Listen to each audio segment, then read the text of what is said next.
Coming up on Mountain News this morning, a boy was killed while handling a firearm, and his parents want you to be aware that this could happen to anyone.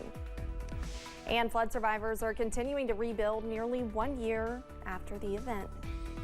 Dedicated to Eastern and Southern Kentucky, this is WYMT Mountain News This Morning. Good morning, I'm Olivia Calfee. The time is 5:31 on July 27th. Now let's check in with Chief Forecaster Brandon Robinson for a look at your forecast this morning. Brandon, we are in a first alert weather day, and with people, I know we're going to be outside the next couple of days. Right. In this extreme heat, it can be dangerous, so people just need to stay hydrated. Exactly, and this is the first alert weather day. Of course, we had severe weather alert days back before, but this is the first alert weather day for heat instead of storms or snow or anything like that. So again, take it seriously, even though we're not seeing any active weather so far. Let's take a look, see what's going on.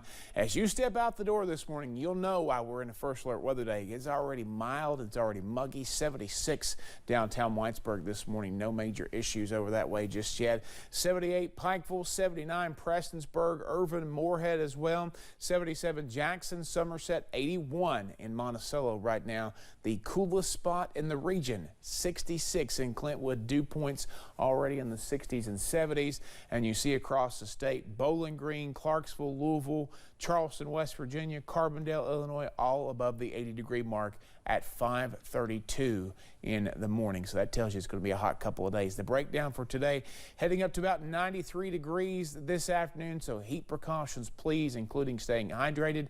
When you factor in the heat index, it's going to feel like close to 100 degrees, but just below it, maybe a straight chance for a passing shower or storm in the heat of the day this afternoon. Olivia? Brandon, thank you. We have learned some new information about a deadly shooting in Laurel County. We first told you Tuesday night a 12-year-old was shot and killed at a home on Shackle Road in Lilly. The coroner says the victim is Malachi Hagan Moses. He was shot in the stomach. The family told us he was staying with a friend when the two were handling a gun. A shot was fired. Moses' family says they hope Malachi's story will prevent this from happening to other families. Is there firearms in your house? Yes. Are you taking the precaution of locking up your firearms? Can you please do that if my child's coming to your house?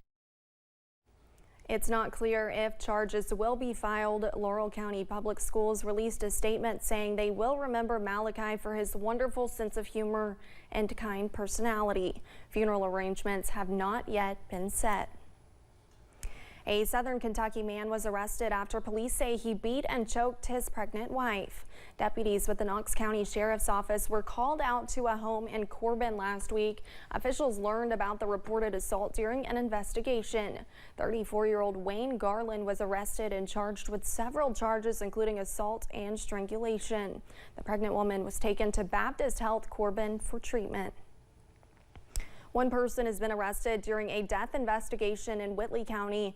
Deputies with the Whitley County Sheriff's Office say the incident happened last Friday. They say the only witness to the incident reportedly left while deputies performed life-saving actions on the victim. 43-year-old Kelly Troglin was arrested and charged with fleeing police and tampering with physical evidence. Officials do not suspect foul play in the death investigation.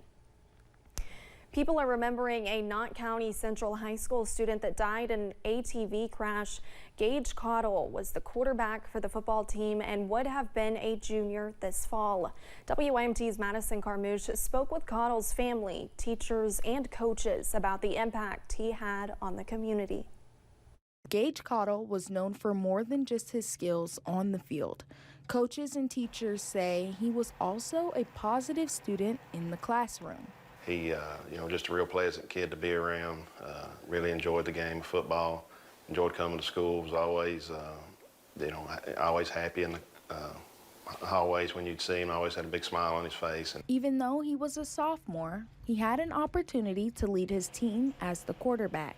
He was so afraid he was going to mess up, but he didn't. Yeah, he led his offense to 52 points on the board, and he just a phenomenal kid. Great work ethic, and the kids around him fed off of that.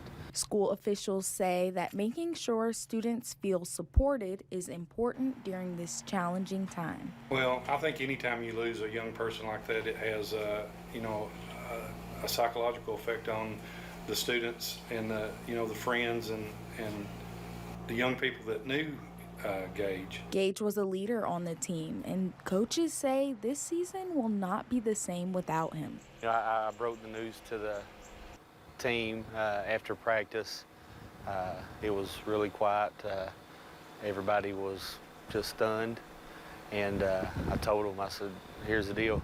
I said, I don't care when it is, we'll stay up all night long and cry. We'll stay up all night long and talk. He was the type of kid that could change the entire culture or climate of the room just with his presence.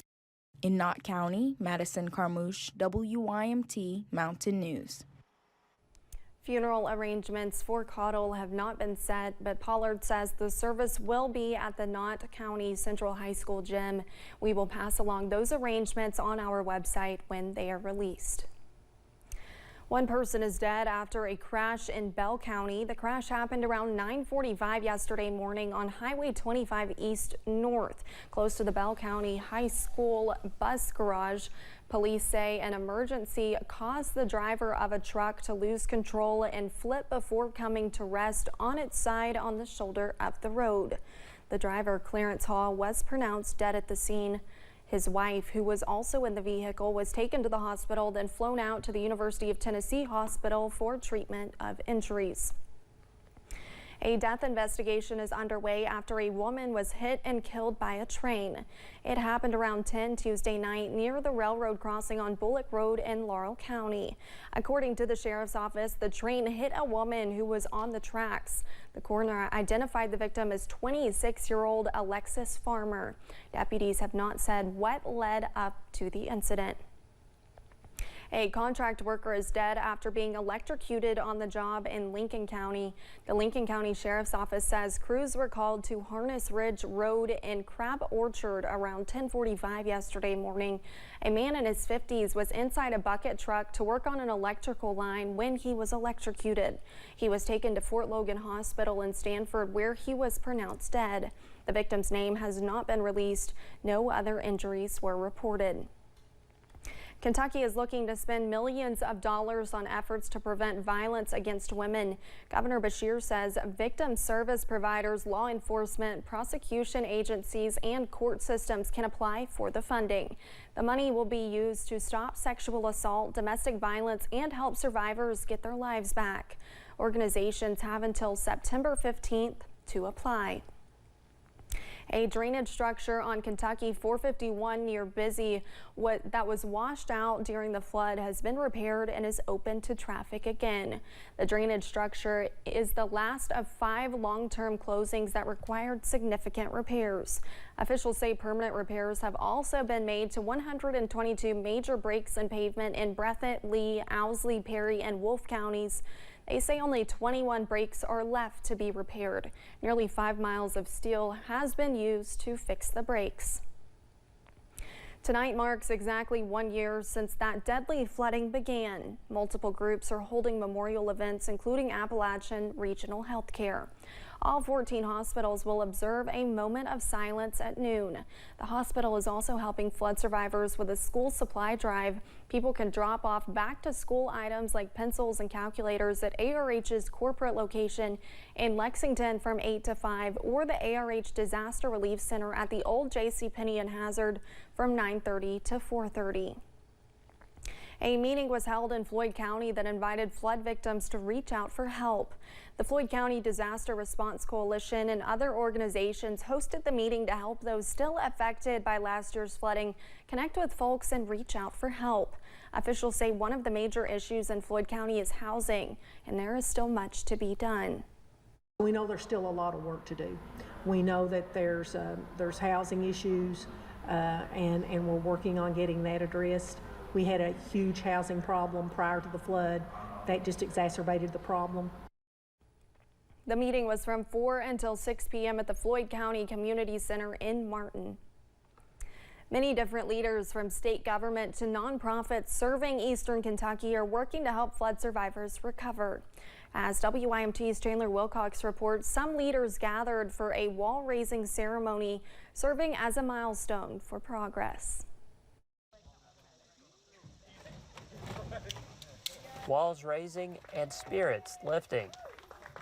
You know, it's very exciting to see folks getting back to a somewhat of normalcy, seeing progress being made. From county to the state level, leaders are thrilled about progress.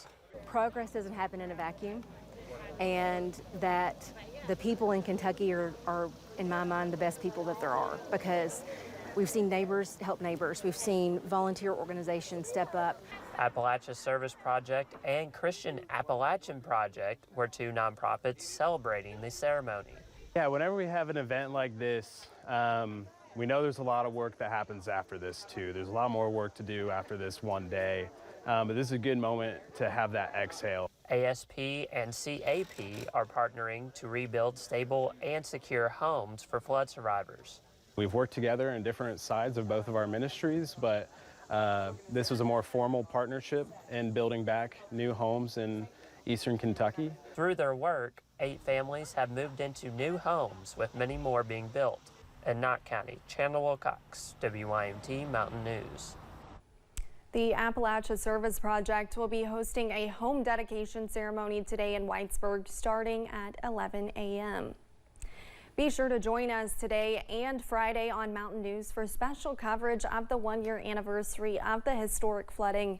We will take you to several remembrance ceremonies both days in the hardest hit counties. Governor Andy Beshear and Attorney General Daniel Cameron also plan to visit the region. And we will debut our documentary Faces of the Flood Friday night at 7 on WYMT. Coming up, Barbie and Mattel are planning ahead for the holidays. Heat advisories out for most counties, and we expect to see a few more added later today. I'll have the hot forecast in about 3 minutes.